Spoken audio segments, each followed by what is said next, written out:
우리가 믿음의 사람들로서 우리가 하나님 앞에 나아갈 때 어떠한 믿음을 가지고 나아갈 것을 히브리서 11장 6절에 밝혀놓고 있습니다. 믿음이 없이는 하나님을 기쁘시게 할 수 없나니 하나님께 나아가는 자는 반드시 그가 계신 것과 그가 자기를 찾는 자들에게 상 주시는 이심을 믿어야 할지니라 라고 말씀하십니다. 하나님의 계신 것, 이것을 믿는 믿음으로 하나님 앞에 나아가야 할 것이고, 또한 자기를 찾고 또 하나님 앞에 충성하는 그들에게 상 주시는 그런 하나님이심을 믿어야 할 것이라고 우리에게 말씀하고 있습니다. 결국 우리의 신앙의 마지막 결론은 하나님 앞에 우리가 어떻게 평가를 받을 수 있는가 하는 것이겠죠. 하나님은 우리를 평가하실 때 어떤 기준으로 하실까? 또 과연 천국에서는 과연 우리는 어떤 평가를 받을 수 있는 것인가를 언제나 우리가 함께 생각하면서 신앙생활을 해야 될 것 같습니다.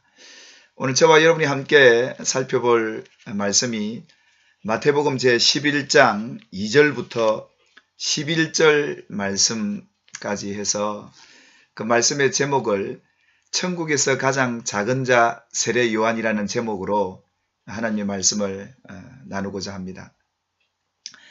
오늘 2절에 세례 요한이 옥에 갇혀 있을 때 그리스도께서 하신 일을 들으시고 제자들을 보내어서 오실 이 그가 바로 당신이십니까? 라고 질문을 하게 됩니다. 오실 그 이가 당신이십니까? 라는 질문 가운데 예수님께서 정확하게 그 제자들에게 알려주신 것은 명확한 대답은 아니었지만 예수님께서 말씀하시기를 누구든지 예수 그리스도로 말미암아 실족하지 아니하는 자는 복이 있다 하시면서 예수님 당신이 하셨던 그 일을 보고 예수가 어떤 분인가를 알게 해 주셨습니다. 뿐만 아니라 11장 14절에 보시면 오리라 한 그 분이 곧 누구냐 하면 14절에 말씀하시기를 마태복음 11장 14절에 보시면 만일 너희가 절교받을진대 오리라 한 엘리야가 곧 이 사람이니라 라고 말씀을 합니다. 예수님께서 직접적으로 요한의 제자들에게 알려주신 게 아니라 예수님의 제자들에게 요한에 대한 평가를 하시면서 바로 오리라 한 그이가 바로 이 엘리야 곧 이 사람이니라 라고 말씀하시면서 세례 요한이 엘리야임을 말씀을 해 주셨습니다. 이것은 그 당시로서는 굉장한 충격적인 메시지였습니다. 놀라운 일이 아닐 수 없는 것이죠. 이스라엘 백성들이 오리라 한 그이 메시아 전에 와야 할 그분이 바로 엘리야라는 사람이었는데 그 사람이 바로 다름 아닌 세례 요한이라고 예수님께서 분명히 말씀을 해 주고 계십니다. 이 말씀을 듣는 많은 그 당시 사람이나 오늘 우리들에게도 충격이 아닐까라는 생각을 해보면서 세례 요한이 또 엘리야라 하는 그 평가를 받게 되는 이 충격과 함께 더 충격적인 말씀은 11절에 내가 진실로 너희에게 말하노니 여자가 낳은 자 중에 세례 요한보다 큰 이가 일어남이 없도다. 그러나 천국에서는 극히 작은 자라도 그보다 크니라 라고 예수님께서 세례 요한을 평가하십니다. 그러나에 유념하셔서 우리가 이 말씀을 보게 되면 세례 요한은 천국의 지극히 작은 자보다 작다라는 의미 아니겠습니까? 천국에서 제일 작은 자가 세례 요한이다 라고 예수님께서 평가를 해 주셨습니다. 예수님의 이 평가 여러분은 어떻게 받아들이십니까? 아니 세례 요한이 천국에서 큰 자이면 큰 자이지 천국에서 제일 작은 자보다 작다고 하니까 천국에서 제일 작은 자가 바로 세례 요한이었다라는 이 평가를 과연 우리가 어떻게 받아들이고 해석을 해야 될까? 아마 고민하시는 분들이 없지 않아 있을 줄 압니다. 이 말씀 속에 우리가 함께 과연 천국에서 제일 작은 자 세례 요한이라는 예수님의 평가에 대한 바른 의미와 해석 이것을 통해서 오늘 우리가 이 땅에 사는 동안 천국에서 과연 우리는 어떤 평가를 받을 것인가에 대한 그 기준과 또 우리가 그렇다면 이 세상에 어떻게 살아야 천국에서의 평가가 좋을 것인가에 대한 그 말씀을 함께 나누고자 합니다. 저희 주동산교회 성도들이 함께 기도하며 하나님께서 주셨던 비전은 주님이 주인 되시는 교회, 또한 더 좋은 부활을 얻고자 해서 주님이 이끄시는 대로 주님 말씀에 순종하여 고난도 달게 받고 땅끝까지 주님의 정인이 되라는 그 비전과 함께 우리 주동산교회가 세워졌습니다.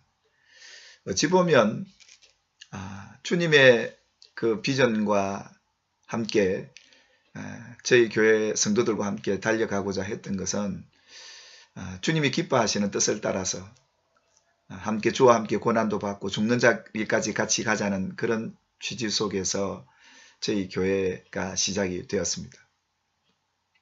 그런 가운데 이 말씀을 하나님께서 저희들에게 허락하시면서 과연 우리가 천국에서 더 좋은 부활의 자리, 주님 가까이, 하나님 보좌 가까이에 서서 상 받을 수 있는 사람이 과연 누구인가를 다시 한번 재조명해 주시는 말씀으로 받았습니다. 다름이 아니라 과연 천국에서의 평가는 과연 어떤 기준으로 주어지는 것이고 또 천국에서 큰 자는 과연 누구일까라는 그런 주제가 오늘 이 말씀 속에서 해답을 찾게 되었습니다. 여러분, 세례요한이 누굽니까? 예수님을 위해서 예수님의 오시는 그 첩경을 평탄케 하고 또 광야에서 외치는 자로 주의 백성으로 준비되게 하는 그런 사역을 하러 온 마지막 구약의 마지막 선지자요 제사장이었습니다.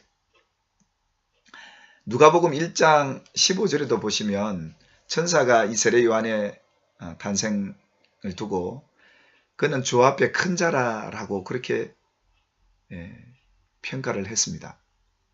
그런데 예수님께서 오늘 이 마태복음 11장의 내용에 가서는 이 세례 요한, 그는 천국에서 지극히 작은 자보다 작다라고 말씀하시는 이 평가는 과연 어떤 평가일까? 예수님의 평가가 잘못된 것일까? 아니면 예수님의 그 평가는 과연 어디에 기준을 두고 있는 것일까를 우리가 생각해 볼 수 있을 것입니다. 그래서 오늘 우리는 이 성경의 마태복음 11장에 나타나는 이 두 가지 놀라운 충격적인 이 사실에 대해서 오늘 우리도 또한 이 충격으로 받아들이고 이 말씀을 오늘 저와 여러분이 하나님께서 주시는 말씀으로 받아서 여러분 모두가 저와 함께 천국에서 큰 자로 또 주님이 인정하는 상 주시는 그런 성도들로 설 수 있기를 주님의 이름으로 축복합니다. 예수님 당시 그 당시 이스라엘 백성들이 갈망하고 기다렸던 인물은 말라기 4장 5절에 나오는 것처럼 보라 여호와의 크고 두려운 날이 이르기 전에 내가 선지자 엘리야를 너희에게 보내리니 라고 말씀하십니다. 이 마지막 선지자 말라기를 통해서 이스라엘 백성들에게 하나님이 보내주시마 약속한 인물은 다름 아니라 엘리야, 그 이전에 아합 왕 시절에 있었던 이 엘리야와 같은 그런 성정을 가진 그런 위엄과 능력을 가진 그런 선지자 같은 사람, 그 엘리야를 보내줄 것이라는 그런 예언의 약속을 하나님은 하셨습니다.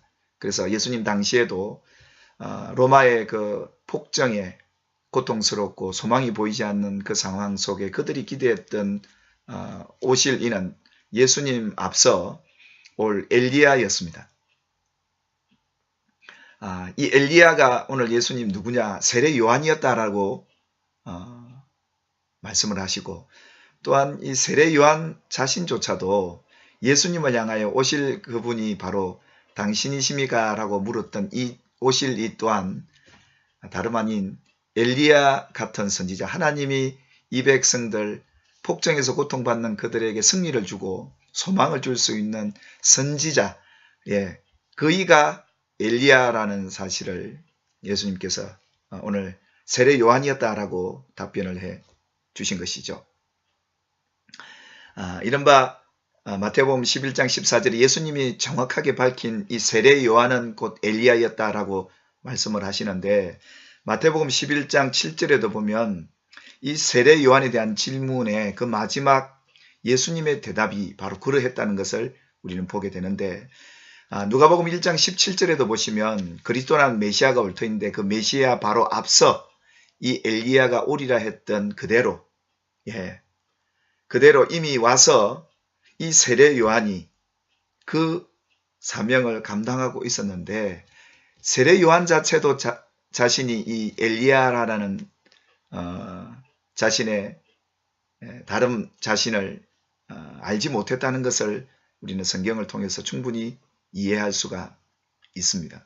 그래서 그가 오면 아버지의 마음을 자녀에게 돌이키게 하고 자녀들의 마음을 아버지에게로 돌이키게 하고, 또 그가 와서 저주로 그 땅을 칠까 하노라 하신 말라기 4장 5절 6절 말씀을 통해서 하나님께서는 이미 이 엘리야를 보내겠다는 그 약속대로 보냈습니다. 그게 누구냐면 세례 요한이었습니다. 세례 요한 자신도 이런 부분에 대해서 알지 못했던 그 시기에 예수님에게 오실 리가 당신입니까? 라고 물었던 것이죠. 그런데 우리가 이 세례 요한의 탄생의 기사를 가만히 보면 참 우리가 깨닫는 놀라운 하나님의 섭리를 보게 됩니다.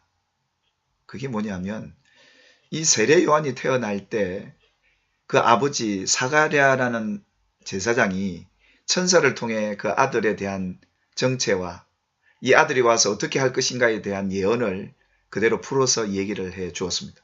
그런데 이 아버지로서는, 이 사가랴 제사장으로서는 그걸 참 받아들이기 어려웠던 것 같습니다. 이해가 되지 않았습니다. 그리고 내 아들이 엘리야 같은 선지자로 지금 현 정권에 맞서서 싸워야 될 아들 같으면 이거 난감한 겁니다. 특히 제사장의 가문에, 제사장의 반열에 있는 자기 아들로서는 말입니다. 그래서 하나님께서는 믿지 못하는 이 사가랴의 입을 막아서 벙어리가 되게 합니다. 그 이유는 이 사실이 새어나가지 못하게 하시는 하나님의 섭리였다는 것을 우리는 보게 되었습니다. 그러니 아버지로서는 말할 수 없고 때가 이럴 때까지 그는 침묵하고 있어야 되는 그런 상황이었기에 세례 요한 자신에게 있어서도 자신이 어떻게 이런 일을 하고 있다는 것을 자신도 헤아릴 수 없었던 것입니다. 여러분, 세례 요한의 가문이 어떻습니까? 제사장 가문입니다. 그 당시로서는 최고의 직위와 영적으로도 가장 존중받는 제사장의 집안에, 그 아버지는 아비야 반열의 제사장 집안, 어머니는 아론 제사장의 가문의 엘리사벳이었습니다. 그런 가정 속에 태어난 이 세례 요한, 모든 이들이 그에 태어난 그 자체가 기적이었고, 그 노부부를 통해서 태어난 이 세례 요한은 어릴 때부터 제사장의 교육을 받으며 성전에서 자라나기 시작했습니다. 그런데 어느 날 나이가 들고 성전에 있어야 할 세례 요한이 광야로 뛰쳐나갑니다. 그리고 제사장이 입어야 할 그런 옷을 입는 것이 아니라 낙타 트롯을 입고 메뚜기와 석청을 먹으며 광야에서 그가 외쳤던 외침은 다름이 아니었습니다. 회개하라, 천국이 가까이 왔느니라였습니다. 그것은 곧 예수님이 오심을 준비하는 그런 메시지였습니다. 그러니 제사장으로서 성전에서 하나님을 예배하고 율법을 가르쳐야 될 그 제사장이 오늘 이 광야에 나와서 이렇게 하는 자신의 모습 또한 이것 또한 이해되지 않았고, 세례요한 자신에게 이런 제사장의 집안에서 제사장을 이어가야 될 그런 반열에도 들어가지 못하고 도리어 광야에서 예수님이 오실 그 길을 예비하게 되는 이런 일들을 감당하게 됐는데, 그것은 바로 이 천사를 통해 약속하신 대로 누가복음 1장 17절에도 보면 엘리야의 심령과 능력으로 그렇게 했다라고 말합니다. 그러니까 이 세례 요한의 의지가 아니었죠. 세례 요한의 마음이 아니었습니다. 이건 철저히 엘리야의 마음과 엘리야의 능력으로 나가서 회개 세례를 베풀면서 천국을 예비하도록 외쳤던 광야에서 외치는 자의 소리가 바로 이 세례 요한이었습니다. 그렇듯 이 세례 요한은 어떻게 보면 참 두 인격을 가진 존재였던 것 같습니다. 아무쪼록 이 세례 요한의 가문이나 혈통을 봤을 때는 도무지 이해되지 않는 그 일이었습니다.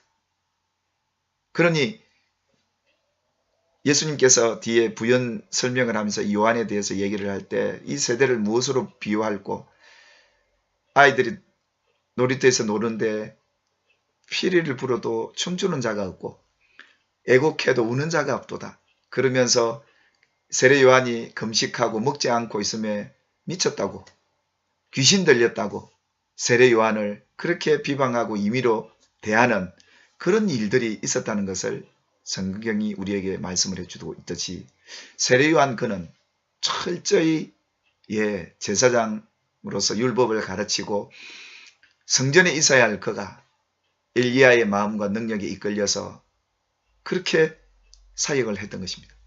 그러자 자신이 헤롯의 눈에 나게 되고 옥에 갇혀 있는 그 상황에서 과연 하나님이 보내실 엘리야 그분은 언제 오시는가, 그런 기대를 갖고 분명히 예수님이 엘리야라고 여겼는데 오실 리가 그분이십니까? 라고 말할 정도로 이 세례 요한으로서도 자신이 자신인 줄 몰랐다라는 이런 성경의 아이러니 또한 우리가 발견하게 됩니다.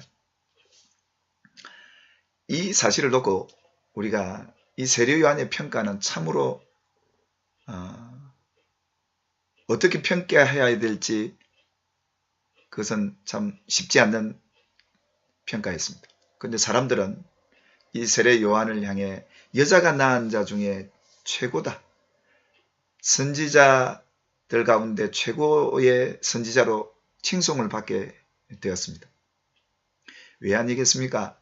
그의 집안을 봐도, 그의 문부를 봐도, 그가 그동안 쌓아왔던 지식과 함께 그 제사장의 가문에서 모든 유대인들에게 존경받을 만한 그런 모든 것들을 갖춘 세례 요한이었습니다. 그래서 사람들은 이 세례 요한을 칭찬을 하고 존경하고 두려워했던 것이죠. 그런데 예수님께서 오늘 말씀하시기를 이런 사람들의 평가 무시했던 건 아닙니다. 내가 진실로 너희에게 말하노니 11절에 여자가 낳은 자 중에 세례 요한보다 큰 이가 일어남이 없도다 라고 말씀합니다. 그 앞에 11장 9절에도 옳다, 내가 너희에게 이르노니 선지자보다 더 나은 자가 세례 요한이다 라고 인정을 했습니다.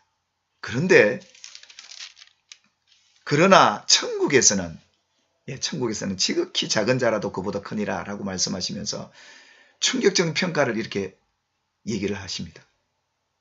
이 평가는 과연 어떤 평가이고 무엇을 위한 평가였고 그 평가의 기준이 어디에 있다는 겁니까? 이 세례 요한이 사람들에게 칭송받는 이 칭송의 기준이 그분의 이 세례 요한의 그 제사장 반열에 있는 위치와 직위와 또 학벌과 하나님을 아는 지식과 겉으로 나타나는 모든 그 사람의 기준이었습니다. 어느 누구도 세례 요한을 엘리야로 본 사람은 없었습니다. 그렇다면 예수님의 사역도 하지 못하고 다만 죽기도 했을 거죠.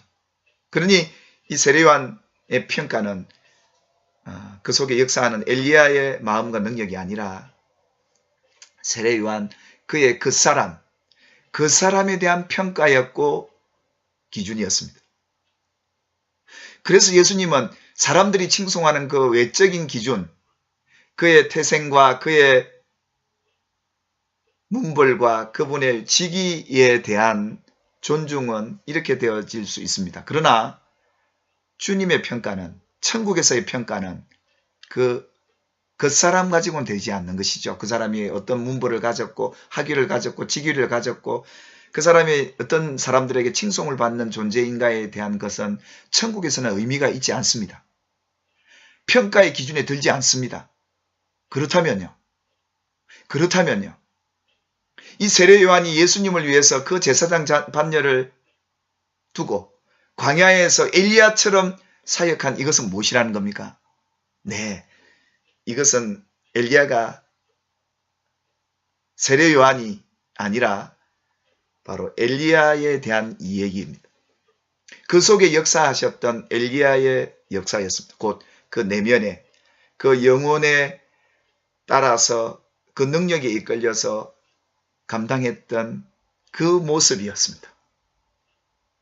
결국은 세례 요한 그는 인간적으로 보면 굉장히 천국에서도 큰 자일 것 같은데 그 기준이 아닌 그가 엘리야의 마음과 능력에 이끌려서 광야에서 제사장으로서의 안위와 칭송과 존중을 받기보다 도리어 그 불편하고 힘들고 어려운 길을 택해서 걸어가는 이 엘리야에 대한 평가는 세례요한과 달랐습니다. 그렇다면 여러분, 세상 사람들은 유대의 그 당시 이 세례요한을 바라본 이 평가는 외적인 기준이었다면 주님의 평가와 천국의 평가는 그 사람이 세례요한으로 사는 게 아니라 엘리야로 사는 것에 대한 평가가 주 앞에서 큰 자였고, 그래서 이 천국에서의 하나님의 평가는, 크고 작음의 평가는 그 사람의 외적인 조건이나 환경이 아니라 그 내면이 얼마만큼 하나님의 뜻에 따라서 그 사명을 감당하고 충성했는가에 따라서 큰 자 작은 자가 달라지는 것이니 바로 이런 기준이었습니다. 여러분, 예수님께서 변화선상에서 놀라운 변화와 함께 누구를 만나시냐면 구약의 율법의 대표였던 모세를 만납니다. 그리고 엘리야를 만납니다. 그 가운데 예수님이 서 계십니다. 이 변화산의 이 환상은 결국 천국에서의 그들의 위치와 그 모습을 그대로 재현했던 겁니다. 구약을 대표하고 율법을 대표했던 이 모세와 신약의 예수님과 복음, 이 두 관계를 이어주는 다리 역할을 했던 인물이 세례 요한, 곧 엘리야였습니다. 천국에서의 세례 요한의 위치는 이런 겁니다. 그런데 세례 요한이 아니라 누굽니까? 엘리야였습니다. 이 엘리야는 아합왕 당시에 있었던 엘리야가 아니라 지금 이 시대 예수님과 동시대에 있었던 세례 요한, 그가 곧 엘리야로서 그 변화산 성에서 예수님과 이 구약 율법을 이어주는 그 역할을, 다리 역할을 했던 인물이 세례 요한이었던 엘리야였습니다. 그렇다면 오늘 우리는 이 말씀을, 이 마태가 바라본 이 세례 요한의 평가는, 세례 요한이 세례 요한처럼 살았다면 천국에서는 가장 작은 자이겠지만, 세례 요한이 하나님께서 약속한 대로 그에게 엘리야의 마음과 능력을 부어주어서 감당했던 그 사명의 길, 이 두 가지를 놓고 볼 때 이 세례 요한은 세례 요한처럼 제사장으로서 편하게 살 수 있겠지만 오히려 불편하고 힘들어도 이것을 선택해서 그렇게 살아간 그가 엘리야, 그가 천국에서 예수님 곁에 상 받을 자이고 큰 자라고 인정받을 수 있는 그 예수님의 평가와 천국의 평가가 이런 기준이었다는 것을 성경이 우리에게 말씀해 주고 있습니다. 사랑하는 여러분, 오늘 우리는 자꾸 우리는 우리로 살려고 합니다. 내 자신으로 살려고 합니다. 나의 외적인 배경과 그런 백그라운드들을, 죄송합니다. 영어를 써서.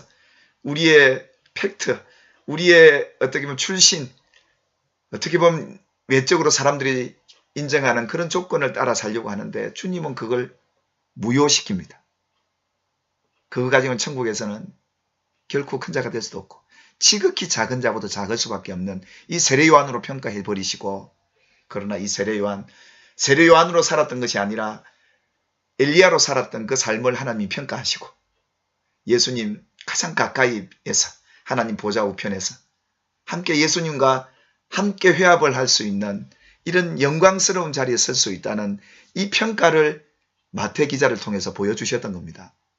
사랑하는 여러분, 오늘 저와 여러분들이 천국에서 작은 자보다 작은 자가 아니라 천국에서 큰 자로 설 수 있기를 주의 이름으로 축복하고, 이제 우리의 남은 생애를 어떻게 살아가야 할까요?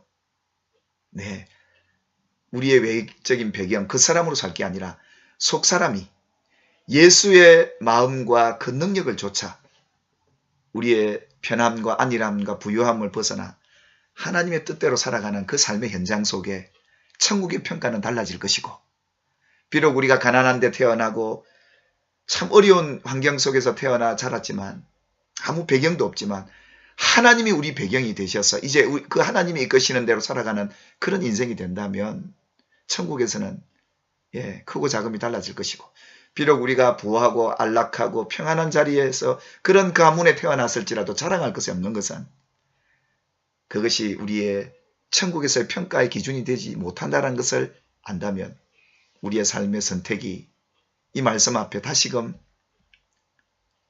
어떠해야 함을 가르쳐주고 있습니다. 사랑하는 여러분, 천국에서 제일 작은 자 세례 요한으로 사시지 말고 천국에서 큰 자 엘리야로 살아갈 수 있는 저와 여러분이 되시기를 주님의 이름으로 축복합니다. 할렐루야. 천국에서 큰 자로 만납시다.